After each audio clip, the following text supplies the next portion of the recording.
Assalamualaikum warahmatullahi wabarakatuh.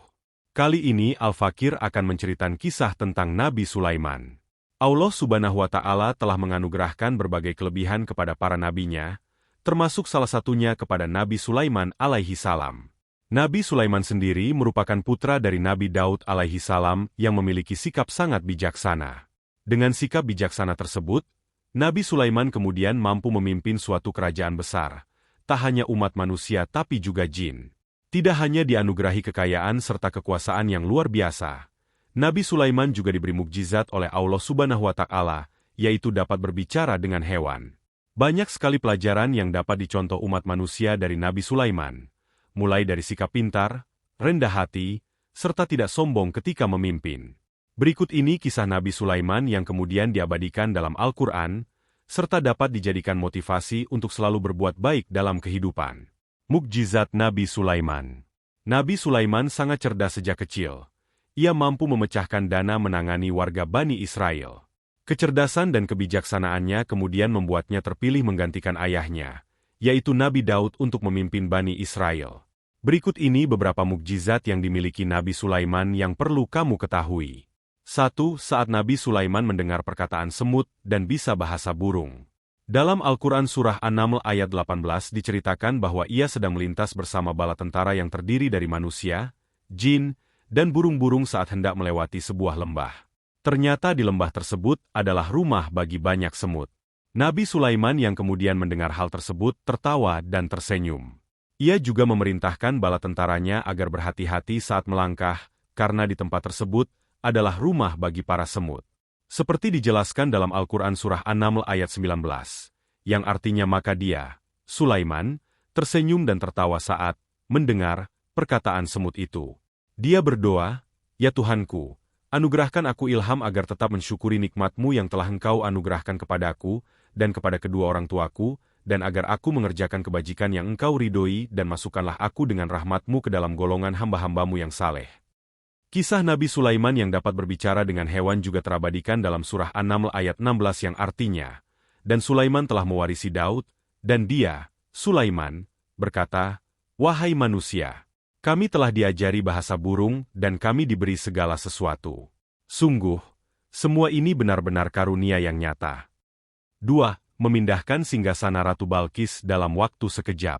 Kisah Nabi Sulaiman dengan Ratu Balqis juga turut terabadikan jelas dalam Al-Quran, di mana Nabi Sulaiman pada saat itu memerintahkan burung-burung agar dapat mengantarkan surat berisi, "Dengan nama Allah yang Maha Pengasih lagi Penyayang, surat ini ada daripadaku, Sulaiman. Jangan kamu sombong terhadapku kemudian menganggap dirimu lebih tinggi dibanding aku.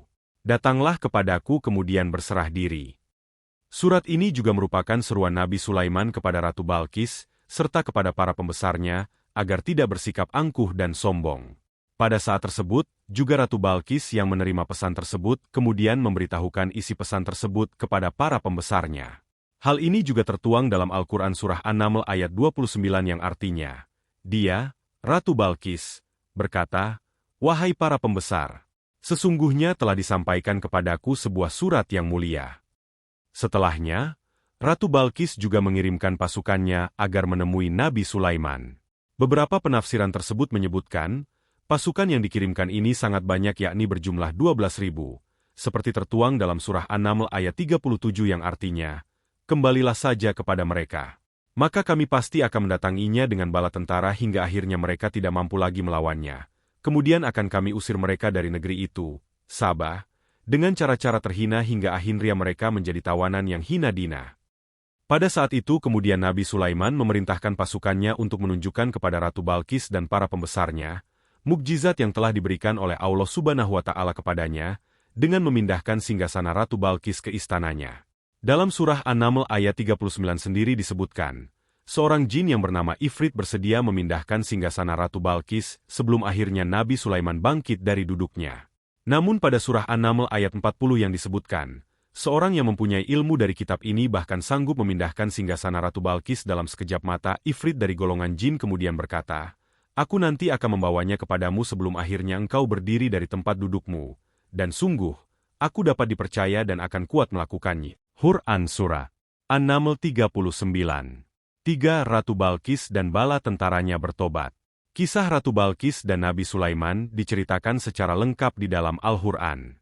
Diceritakan bagaimana ia mengirim surat kepada Ratu Balkis untuk datang menemui beliau. Nabi Sulaiman juga mengirimkan burung hudhud untuk kemudian menyampaikan suratnya kepada Ratu Balkis. Surat ini juga tertuang dalam Al-Quran, Surat An-Naml ayat 28, berisi, dengan nama Allah yang Maha Pengasih lagi Penyayang, surat ini adalah daripadaku, Sulaiman. Dan janganlah kamu bersikap sombong serta menganggap dirimu lebih tinggi daripada aku. Datanglah saja kepadaku dan berserah diri. Selanjutnya Ratu Balkis menerima surat dari Nabi Sulaiman. Penerimaan ini juga diceritakan dalam Al-Quran Surat An-Naml ayat 29 berikut ini. Berkata ia, Balkis, hai para pembesar-pembesar, sesungguhnya telah dijatuhkan kepadaku sebuah surat yang mulia. Sesungguhnya surat dari Nabi Sulaiman dan isinya, kandungan isi surah ini menyebut kepada Allah yang Maha Pemurah lagi Maha Penyayang. Quran Surat An-Naml 30. Selanjutnya kemudian terjadi kesalahpahaman, karena para pembesar menanggapi surat tersebut sebagai tantangan melakukan perang. Ratu Balkis juga mengangkat senjata kemudian menemui Nabi Sulaiman. Kepergiannya ini juga tertuang dalam surah Al-Quran berikut ini. Berangkatlah Ratu Balkis kemudian dengan membawa 12.000 pasukannya. Kemudian menurut pendapat yang lain disebutkan juga bahwa jumlah tentara yang ada di bawahnya pada saat tersebut sangat banyak, sehingga dari jarak 1 farsaf ini dapat terdengar suara gemuruhnya. Quran Surat An-Naml 37. Agar mampu menghadapi hal ini, Nabi Sulaiman kemudian mengambil langkah akurat. Nabi Sulaiman yang meminta Jin Ifrit memindahkan istana Ratu Balkis ke kerajaannya. Jin Ifrit yang menyanggupi permintaan Nabi Sulaiman kemudian mendatangkan istana Ratu Balkis. Ifrit dari golongan jin berkata sebagai jin yang paling kuat lagi keras, aku akan datang kepadamu sambil membawa singgasana tersebut sebelum akhirnya kamu berdiri dari tempat dudukmu.